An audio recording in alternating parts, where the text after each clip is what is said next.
How's it going, boys? Trying to get through this pretty quick here. It got a little bit late. Just going to dive through this and then go through the recap from today. But did want to take a couple looks at a couple things that we saw here today. So looking at the screen here, just want to kind of point this out that it's something we've been bringing up, and it's just kind of good to visualize it. But basically what this is showing us here is the top two stocks in the S&P 500 being Apple and Microsoft are now at the present time are now representing a combined 13.9% of the index, the highest weighting for any two companies, with data literally going all the way back to 1980. And you can just see how crazy this has been with IBM, TNT, Microsoft, GE, XOM, Walmart. I mean, it's just wild to see this. Moving along here, the ratio of U.S. small caps to large caps is at the lowest level since February 2001.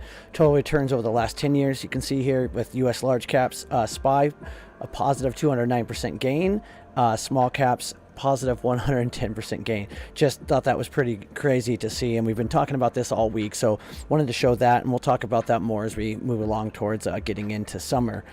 Some of the news here today, the largest absolute flows over the past 7 days have been in the following ETFs: SPY, negative 8 billion, QQQ, positive 2.3 billion, TQQQ, negative 1.4 bill, ACWI, and IVV, and you can see all of these in here. So I do this every single day. We're just going through my notepad here, basically, so how I kind of have it, so I can set it up for myself. Just kind of sharing that with you guys to make it kind of quick and go through this. Powell signals Fed done raising rates. U.S. Fed raises rates 25 BPS. BlackRock sending challenged with a big task, and Airbnb returns to its roots. Powell is back on the mic, raises rates once again, and then we're going to just try to keep this concise, as I say in there. You can see the closing prices for the cash session and our year-to-date gains. S&P 500 sitting around about a 6.97% gain year-to-date. Nasdaq 15.77. The Dow sitting around about a 0.84%. Headlines today, we saw the non-farm payrolls came in at about 296K. Estimate was 148K. BlackRock is being tasked with cleaning up $114 billion in capital after the SVIB and Signature Bank collapse. U.S. Treasuries are launching a buyback program for the first time since 2000, and U.S. Federal Reserve raises the benchmark 25 BPS, hinting at a possible pause. Here's some of the press conference highlights from today. Go ahead and leave it there. If you want to take a second, you can pause that and read back through those. Pretty much what we talked about today, though, during the live stream, and pretty much came all in line. There was a few things, though, that were definitely taken a little bit more negative. I'll leave those for a second, so if you guys want to pause and take a gander, and we'll go ahead and move along here. So U.S. ISM services gauge came in at 51.9. Previous month was 51.2. Microsoft chief economist warns about the ramifications of AI. United Airlines plans to hire 50,000 new workers through 2025. That is a different rhetoric than we've been hearing lately. Airbnb revamps website to include new section called Airbnb Rooms for individual private room blockages.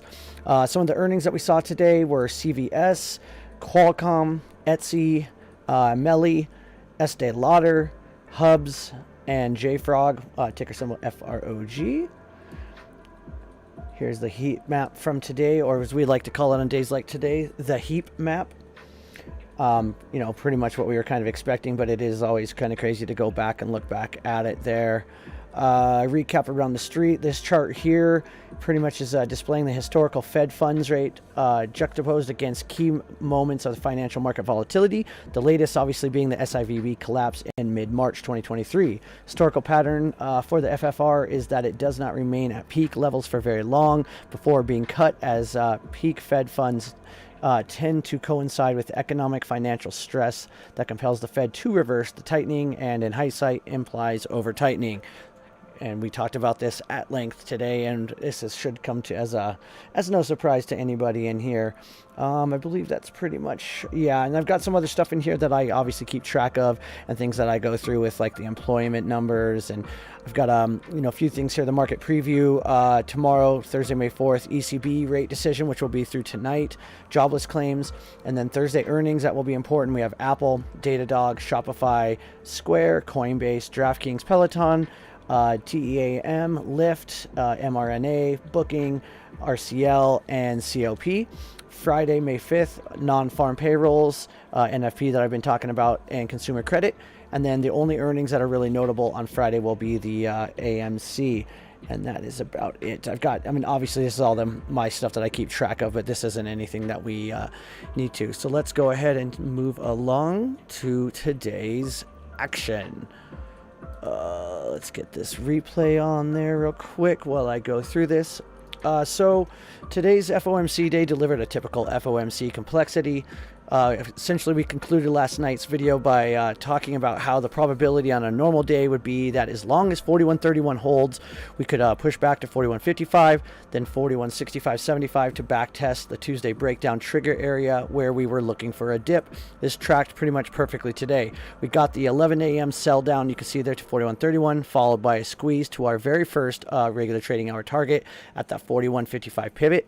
And then the same rally occurred again after the FOMC off of that 41.31 right up to our second RTH target at 41.65, which was the high of the day. However, bulls could not hold the gains late day despite over five attempts, depending on time frame that you'd be looking at it, to bounce off that key 41.31 level. And we kind of, we were watching this in real time. We got quite a few good trades off of it, so it's not really too shocking, but it is interesting to just see how this ended up playing out throughout the session here. And here's those key levels in real time there. You can see off of that. So despite that, it was just they could not get it back up there. Today was obviously a much tighter range than the typical FOMC session at first. We spoke yesterday about how these FOMC days are the most difficult random trap-filled sessions there are, and they truly are the poorest trading days of the year. They are essentially as random as it gets and offer very little predictability, which certainly describes the action in the 30-minute period directly following today's meeting. When we talk about Aries trading, especially in here, our goal is to ideally make our points as clean as we can with our level-to-level strategy before the meeting takes place. And we do this every day, right? And in this case, it would be before the meeting takes place so that we don't have to feel obligated to have to trade the algo-driven noise afterwards. Case in point would be today in a nutshell, yet it was very clean on the technical picture, as you can see as we went through that playback there. So that technical picture was quite clean, and we took advantage where we could. So we want to react when we have a clear edge, take one or two pieces out of the daily auction, then get to the sidelines, protect our gains, then hold any possible risk-free runners that we can if possible. So gambling in post-FOMC noise does not align at all with this description well. And if we can lock in our gains beforehand, we will always take it and run for the most part. Now, while the FOMC days are certainly more dramatic than the average day, the same principles will always apply. Nobody can predict intraday price action in advance.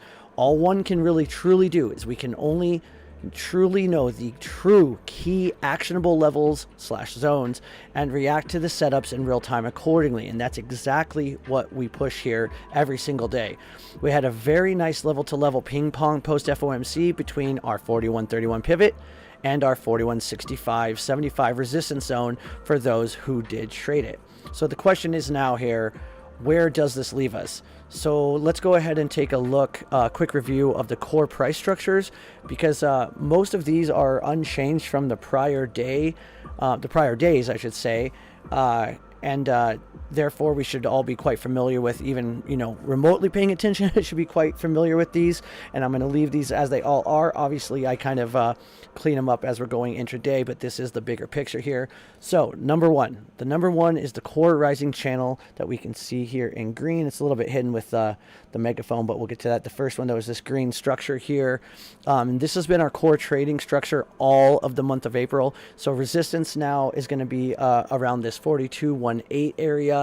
Support is back down to that 41.31.33-ish as we move forward, as it's slightly rising, right?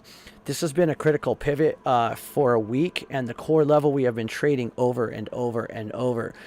Should note, though, how we nicely bounced inside this channel from early April until right into, I think it was, April, where is it at? April 25th. Yeah. Then we lost it April 25th. recovered it, and then April 27th right into our 41.31.33, which was triggering the squeeze there, and then did the same deja vu yesterday. So today we got 4 or 5 tradable bounces directly off this monumental area. And this just goes to show, guys, how powerful a simple channel truly can be. We did lose it late day, and bulls are going, it will be critical for them to recover here to trigger any sort of sustained upside momentum moving forward. Let's go ahead and hide that off of here just for the moment. Did I even click on it right? No. Just as we go, I can just disappear them so you guys can kind of see there. So moving on, number 2 structure, this is going to be this yellow rising structure here, the big one that's pretty easy to see.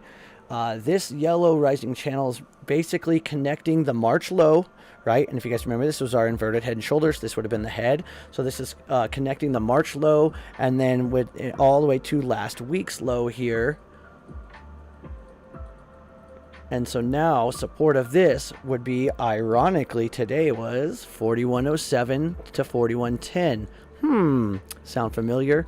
We clipped this late day today, obviously.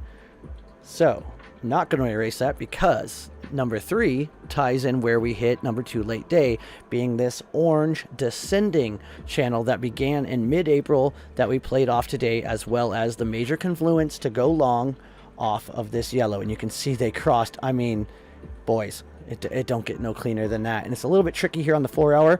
Drop down to this 1 hour real quick just so you can see, and there she blows. I mean, yeah, this was quite the formidable.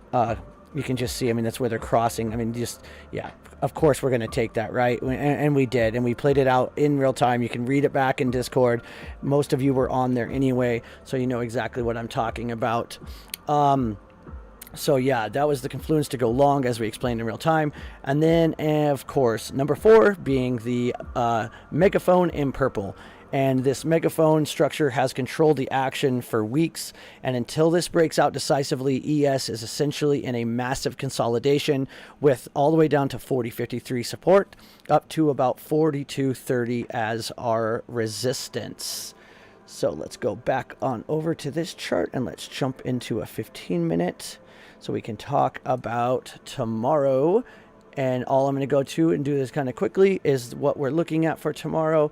And it's just basically that the bullish case is going to be that the bulls need to get back above our 41.31 level to resume any sort of upside.